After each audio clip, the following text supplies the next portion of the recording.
Buckingham palace, जो सदियों से ब्रिटिश राजशाही की गरिमा और अनुशासन का प्रतीक रहा है, एक बार फिर से सुर्खियों में है। लेकिन इस बार ये सुर्खियां किसी राजकीय दौरे या पारंपरिक उत्सव की वजह से नहीं, बल्कि एक अप्रत्याशित निर्णय के कारण है, जिसने न केवल शाही परिवार के भीतर तूफान ला दिया है, बल्कि पूरे देश को चौंका कर रख दिया है। राजा चार्ल्स द्वारा हाल ही में लिए गए निर्णय ने राजमहल की वर्षों पुरानी परंपराओं और संबंधों की नींव को झकझोर दिया है। उन्होंने कैमिला के भविष्य को लेकर एक ऐसा निर्णय लिया है जिसकी कल्पना शायद ही किसी ने की थी। ये फैसला इतना असामान्य, इतना व्यक्तिगत और भावनात्मक रूप से गूंजता हुआ था कि यहाँ तक कि राजघराने की सबसे दृढ़ और संतुलित समझी जाने वाली सदस्य राजकुमारी एनी भी स्तब्ध रह गईं। राजकुमारी एनी, जो हमेशा शांत, विवेकपूर्ण और सार्वजनिक विवादों से दूर रहने के लिए जानी जाती हैं, इस घोषणा के बाद पहली बार ऐसी स्थिति में देखी गईं जहां उनके शब्द जैसे खो गए थे। वर्षों तक अपने भाई के साथ राजकीय दायित्वों में कंधे से कंधा मिलाकर चलने वाली एनी, कैमिला के भविष्य को लेकर लिए गए इस अंतिम निर्णय से इस कदर हिल गईं कि उन्होंने कई घंटों तक किसी से बातचीत तक नहीं की। महल के भीतर जो वातावरण था, वो एक असामान्य खामोशी से भरा हुआ था। चार्ल्स ने यह निर्णय एक अत्यंत निजी बैठक में लिया, जिसमें केवल उनके सबसे करीबी सलाहकार प्रिंस विलियम और स्वयं राजकुमारी एनी उपस्थित थे।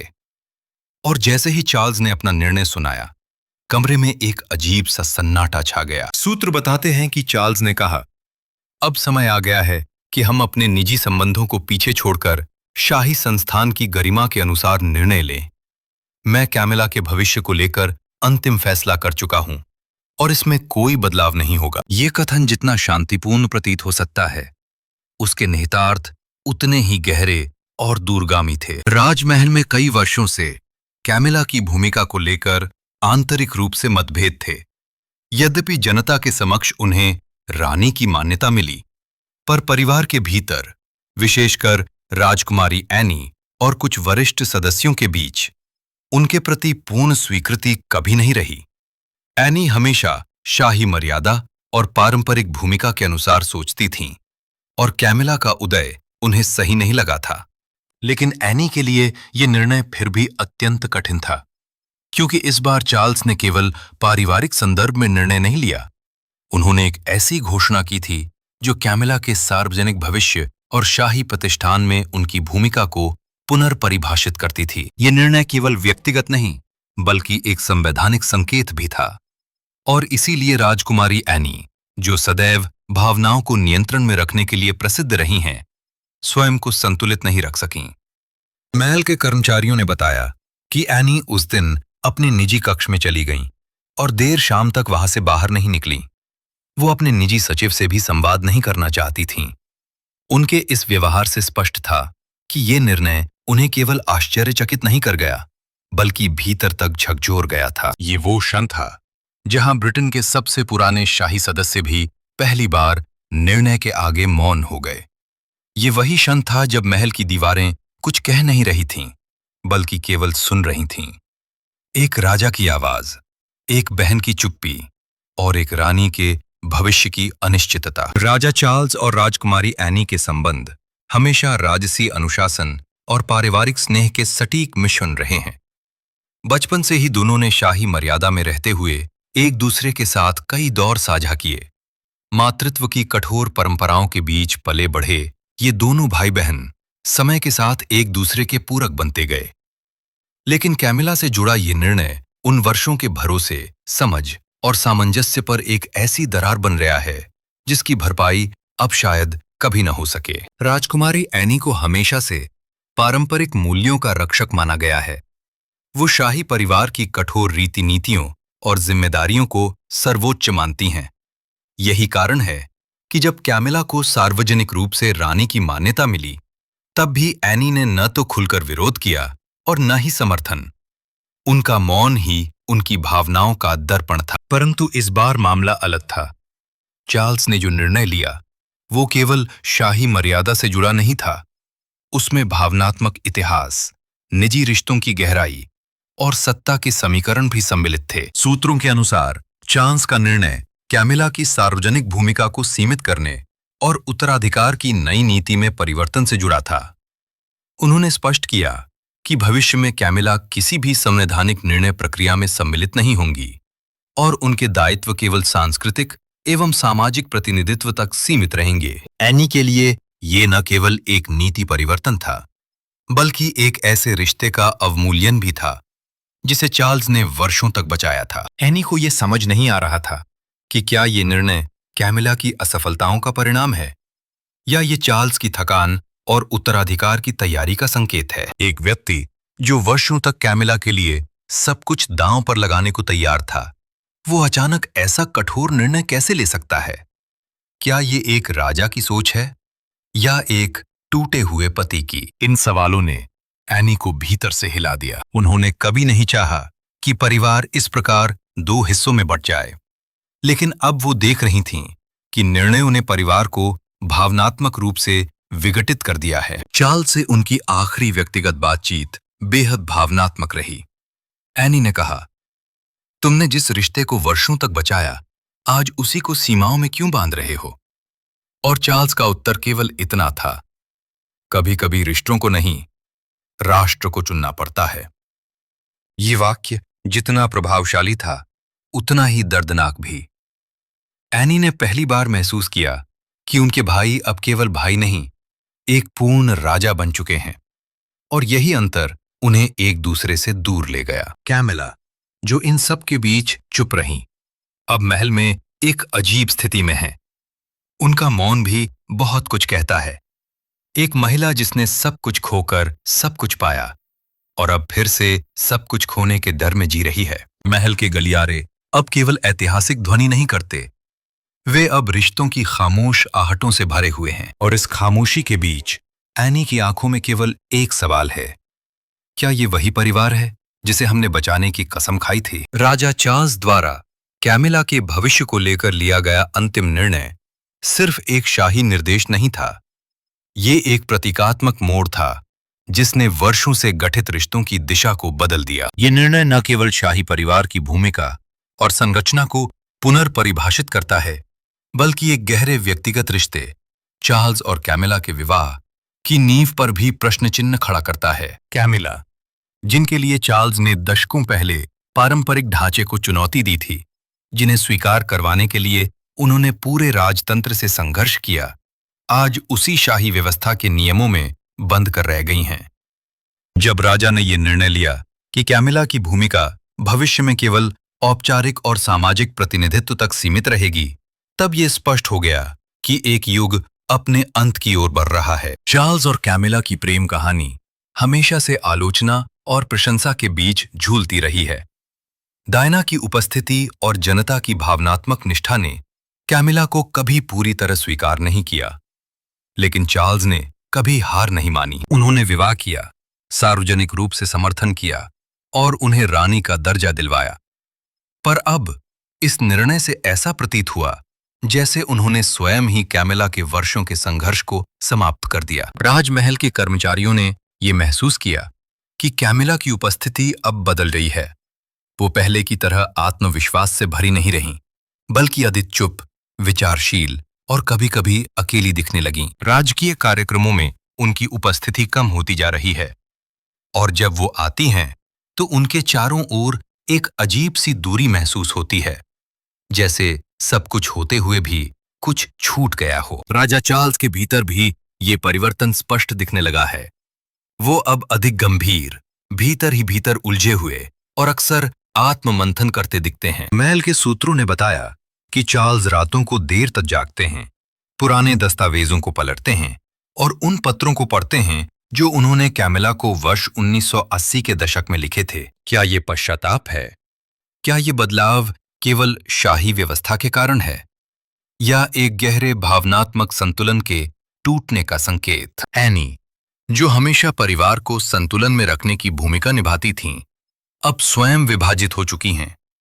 वो जानती हैं कि ये निर्णय शाही मर्यादा के लिए आवश्यक हो सकता है, पर इससे परिवार की भावना को जो चोट लगी है, वो अनमोल है। कैथरीन और विलियम की बढ़ती भूमिका और लोकप्रियता ने भी इस परिवर्तन को गति दी है। जनता अब उन्हें अगली पीढ़ी के वास्तविक प्रतिनिधि के रूप में देखने लगी है और ये बदलाव कैमिला की स्थिति को धीरे धीरे हाशिए पर धकेल रहा है। ऐसी स्थिति में जब एक रानी खुद को अप्रासंगिक अनुभव करने लगे, जब एक राजा अपने निर्णय से अपने ही रिश्ते को खामोश कर दे और जब परिवार के सबसे अनुभवी सदस्य राजकुमारी एनी भी दिशा खोजती दिखें, तब यह स्पष्ट हो जाता है कि राजमहल अब वैसा नहीं रहा जैसा वो कभी था। ये शाही सत्ता का नहीं बल्कि भावनात्मक समीकरणों का युगांत है। अब जब कैमिला अपने नए सीमित दायरे में समेटी जा रही हैं और चार्ल्स स्वयं इस परिवर्तन के बोझ तले दबे जा रहे हैं, तब एक ही प्रश्न रह जाता है, क्या ये परिवर्तन सच में आवश्यक था या ये एक राजा का वो त्याग था जिसमें वो स्वयं ही अपने सबसे करीबी रिश्ते को खो बैठा। राजमहल की दीवारें अब इस परिवर्तन की गूंज से कांप रही हैं और इन दीवारों के बीच एक रिश्ता जो कभी सबके विरुद्ध खड़ा था, अब स्वयं अपने ही बनाए नियमों के बोझ से झुकने लगा है। राजा चार्ल्स द्वारा लिया गया निर्णय अब केवल कैमिला और एनी तक सीमित नहीं रह गया है। ये निर्णय अब शाही परिवार की भावी दिशा, उसकी छवि और सबसे बढ़कर उसकी विरासत को प्रभावित कर रहा है। राजतंत्र केवल व्यक्ति विशेष का अधिकार नहीं होता, वो एक संस्था होता है, एक प्रतीक होता है जिसे पीढ़ी दर पीढ़ी सौंपा जाता है।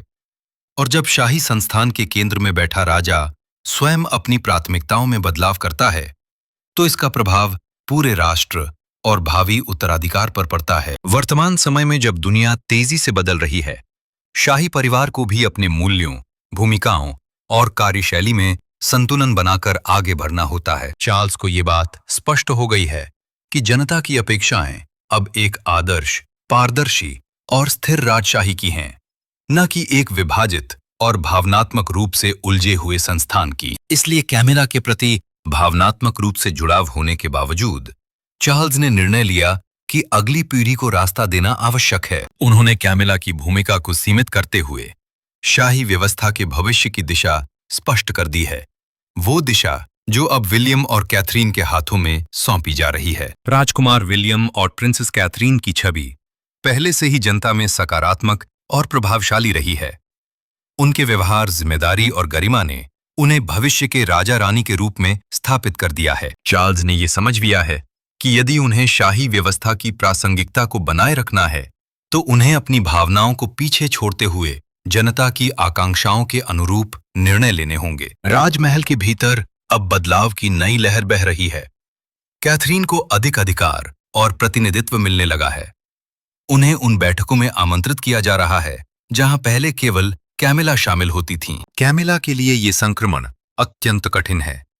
वर्षों तक जिस स्थान को उन्होंने संघर्षपूर्वक पाया, वो अब उनसे धीरे धीरे छिनता जा रहा है। हालांकि कैमिला ने सार्वजनिक रूप से इस बदलाव पर कुछ नहीं कहा, परंतु उनके नजदीकियों ने बताया कि वो गहरी मानसिक थकान से गुजर रही हैं। चार्ल्स स्वयं इस परिवर्तन के दौरान कैमिला का साथ नहीं छोड़ना चाहते, पर उनका व्यवहार अब राजा के रूप में अधिक नियंत्रित और रणनीतिक हो गया है। ये एक राजा की दो भूमिकाओं की टकराहट है, एक पति जो अपनी पत्नी को अपमान से बचाना चाहता है और एक राजा जो राष्ट्र के हित में कठोर निर्णय लेने को बाध्य है। राजकुमारी एनी, जो शुरुआत में स्तब्ध थीं, अब धीरे धीरे स्थिति को स्वीकार कर रही हैं।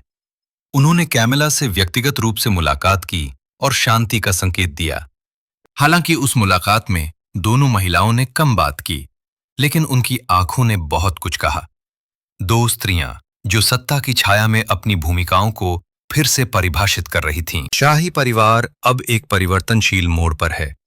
पुरानी व्यवस्था धीमे धीमे पीछे हट रही है और एक नई पीढ़ी सामने आ रही है, अधिक व्यवहारिक, अधिक पारदर्शी और अधिक जनोन्मुखी। और चार्ल्स, जो स्वयं इस पुल के मध्य खड़े हैं, अब अपने निर्णय के साथ भविष्य के पन्नों पर अपनी विरासत की अंतिम रेखाएं खींच रहे हैं। राजा चार्ल्स का जीवन प्रारंभ से ही असाधारण रहा है। एक ऐसे व्यक्ति का जीवन जो हमेशा जनता की नजरों में रहा, लेकिन बहुत कम लोगों ने उसके दिल को पढ़ा। उनका बचपन, युवावस्था, विवाह, विवाद, पुनर्विवाह और अब उनके राजत्व का ये चरण, सब कुछ उस मनुष्य के आंतरिक संघर्ष की कहानी है जिसने हमेशा अपनी भावनाओं को ताज के नीचे दबाया। चार्ल्स और कैमिला का रिश्ता ऐतिहासिक, विवादित और अत्यंत भावनात्मक रहा है। वर्षों तक इस रिश्ते को समाज ने अस्वीकार किया, परिवार ने आलोचना की और मीडिया ने उसका पोस्टमार्टम किया। पर चार्ल्स ने हार नहीं मानी। उन्होंने कैमिला को अपनाया, विवाह किया, रानी का दर्जा दिलवाया और हर उस आलोचना को झेला जो इस रास्ते में आई। पर आज जब वो स्वयं राजा बने हैं, उन्होंने कैमिला की भूमिका सीमित कर दी है। ये वही चार्ल्स हैं जिन्होंने एक समय कहा था, मैं कैमिला को अपने जीवन का हर हिस्सा बनाना चाहता हूं। तो क्या ये बदलाव केवल राजकीय जिम्मेदारी के कारण है, या कहीं भीतर कोई टूटन है जो अब सामने नहीं आ रही? ये प्रश्न अब हर तरफ उठ रहा है। राजमहल के सबसे पुराने सेवक बताते हैं कि चार्ल्स अब अधिक मौन रहते हैं। वो निर्णय तो ले रहे हैं, लेकिन हृदय से कहीं दूर हो चुके हैं। उनकी आंखों में वो चमक नहीं रही जो पहले कैमिला के साथ होने पर दिखाई देती थी। ऐसे संकेत मिल रहे हैं कि ये परिवर्तन केवल शाही जिम्मेदारियों की पुनर्रचना नहीं, बल्कि एक भावनात्मक वापसी भी है। शायद वे अपने जीवन की पुरानी गलियों में लौटने की कोशिश कर रहे हैं। चार्ल्स अब डायना की विरासत को भी अधिक खुले रूप में स्वीकार करने लगे हैं। उन्होंने हाल ही में कुछ सार्वजनिक कार्यक्रमों में उनके योगदान को याद किया जो वर्षों तक अनकहे रहे। क्या ये एक राजा का पश्चाताप है, या ये उस प्रेम का अंत है जिसे उन्होंने सब कुछ दांव पर लगाकर जिया था?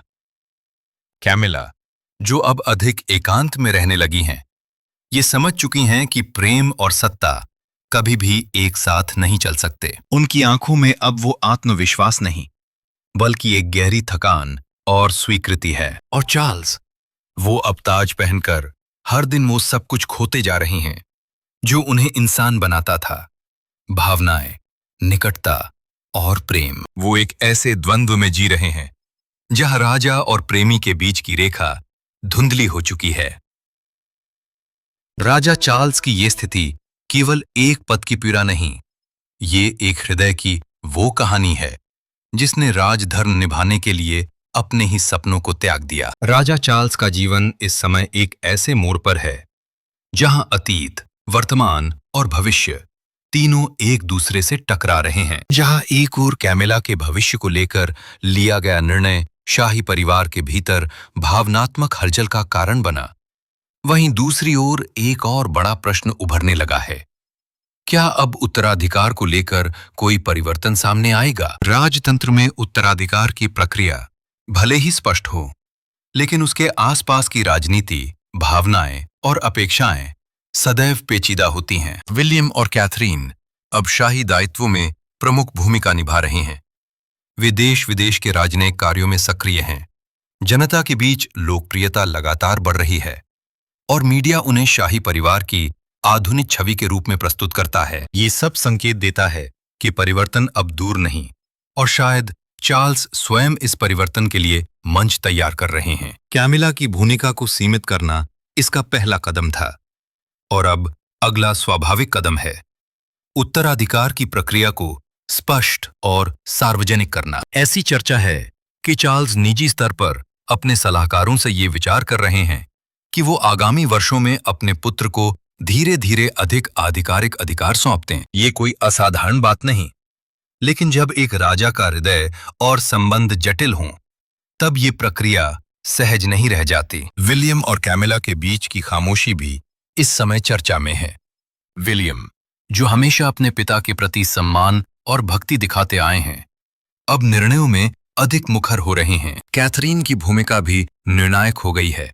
वो अपने कार्यों, उद्बोधनों और छवि से एक आदर्श फ्यूचर क्वीन की परिभाषा रच रही हैं। कैमिला को ये परिवर्तन असहज कर रहा है। कई मौकों पर उन्होंने महसूस किया है कि शाही परिवार की नजरें अब उन्हें नहीं, बल्कि कैथरीन की ओर घूम चुकी हैं। वो अब महलों में कम समय बिताती हैं और अक्सर अपनी निजी संपत्ति में आराम करती हैं, जहां केवल शांति और कुछ पुरानी किताबें उनका साथ देती हैं। एनी, जो कभी कैमिला के निर्णय से स्तब्ध थीं, अब खुद को विलियम और कैथरीन के साथ खड़ा पा रही हैं। ये संकेत देता है कि शाही परिवार का संतुलन अब स्पष्ट रूप से बदल चुका है। चार्ल्स को ये सब देखना आसान नहीं। वो अपने निर्णयों को शाही संस्था की मजबूरी बताते हैं, परंतु उनके भीतर एक गहरी बेचैनी साफ छलकती है। उन्होंने जिस प्रेम के लिए जीवन भर संघर्ष किया, आज उसी को सीमित कर दिया है और अब वो अपने बेटे को वही जिम्मेदारियां सौंप रहे हैं जिनके लिए उन्होंने स्वयं 70 वर्ष प्रतीक्षा की थी। ये समय चार्ल्स के लिए केवल सत्ता हस्तांतरण का नहीं, आत्मा की गहराई में उतरने का है। और कैमिला, वो अब धीरे धीरे इतिहास की पृष्ठभूमि में समा रही हैं। एक ऐसी रानी जिसने बहुत कुछ पाया और अंत में सब कुछ खो दिया। राजा चार्ल्स की कहानी अब उस अंतिम अध्याय की ओर बढ़ रही है जहां निर्णय, त्याग और हृदय की आवाज सब कुछ एक गहरे मौन में बदलने लगा है। ये मौन केवल राजमहल के गलियारों में नहीं, बल्कि उन रिश्तों में भी है जो कभी भावनाओं की चिंगारियों से भरे हुए थे। चार्ल्स और कैमिला का संबंध, जो दशकों तक ब्रिटिश राजतंत्र की सबसे विवादित लेकिन अद्भुत प्रेम गाथा रहा, अब उस मोड़ पर है जहां शब्द नहीं बचे, केवल मौन, यादें और कुछ अधूरे वादे शेष हैं। कैमिला ने इस परिवर्तन को स्वीकार कर लिया है। उन्होंने अब सार्वजनिक मंचों से दूरी बना ली है। महल के स्टाफ के अनुसार कैमिला अब केवल सीमित आयोजनों में शामिल होती हैं और वहां भी वो एक गहन, मर्यादित मुस्कान के साथ उपस्थित होती हैं, जैसे कोई अपना मंच छोड़कर विदाई दे रहा हो। चार्ल्स ने हाल ही में एक भाषण में बिना किसी नाम का उल्लेख किए कुछ शब्द कहे। कभी कभी नेतृत्व का सबसे कठिन रूप होता है चुप रहकर वो करना जो भविष्य को सुरक्षित रखे। इन शब्दों में वो सब कुछ था, कैमिला के प्रति प्रेम, उनके प्रति अपराध बोध और अपने निर्णय का बोझ। विलियम और कैथरीन ने अब पूरी तरह से भविष्य की कमान संभाल ली है। जनता उन्हें शाही संस्था का चेहरा मान चुकी है। कैथरीन की छवि एक दृढ़, सौम्य और आधुनिक रानी के रूप में उभर चुकी है, जो न केवल शाही परंपराओं का आदर करती हैं, बल्कि भविष्य की राह भी बनाती हैं। राजकुमारी एनी, जो कभी इस परिवर्तन से स्तब्ध थीं, अब पूरी तरह सक्रिय हो गई हैं। वो अब शाही परिवार के भीतर संतुलन की भूमिका निभा रही हैं, ताकि ये परिवर्तन सहज और मर्यादित हो सके। चार्ल्स अब एक राजा से अधिक एक चिंतक बन गए हैं। वो अधिक समय अपने निजी पुस्तकालय में बिताते हैं, जहां दीवारों पर पुराने चित्र हैं, एक तस्वीर डायना की, एक कैमिला की और एक उस दिन की जब उन्होंने ताज पहना था। उन्होंने स्वयं को अब मौन राजा के रूप में देखना शुरू किया है, जो कम बोलता है लेकिन उसके निर्णयों की गूंज इतिहास में दर्ज होती है। उनकी सबसे बड़ी विरासत ये नहीं होगी कि उन्होंने क्या निर्णय लिए, बल्कि ये होगी कि उन्होंने किसे चुना, सत्ता या संबंध। और अंत में ये स्पष्ट हो गया, उन्होंने दोनों को साधने की कोशिश की, परंतु पूर्ण रूप से किसी को भी नहीं पकड़ पाए। ये एक राजा की सबसे बड़ी पीड़ा होती है, जब वो सब कुछ पास होने के बावजूद भीतर से खाली हो जाता है। लेकिन शायद यही शाही जीवन की पराकाष्ठा है, त्याग, मौन और वो विरासत जो शब्दों से नहीं, इतिहास की परतों में दर्ज होती है। चार्ल्स का युग समाप्त हो रहा है, बिना किसी शोर के, बिना किसी विद्रोह के, केवल एक शांत विदाई के साथ। और कैमिला, वो अब इतिहास का वो पृष्ठ बन चुकी हैं जिसे कभी प्रेम के लिए पढ़ा जाएगा और कभी सत्ता के लिए भुला दिया जाएगा।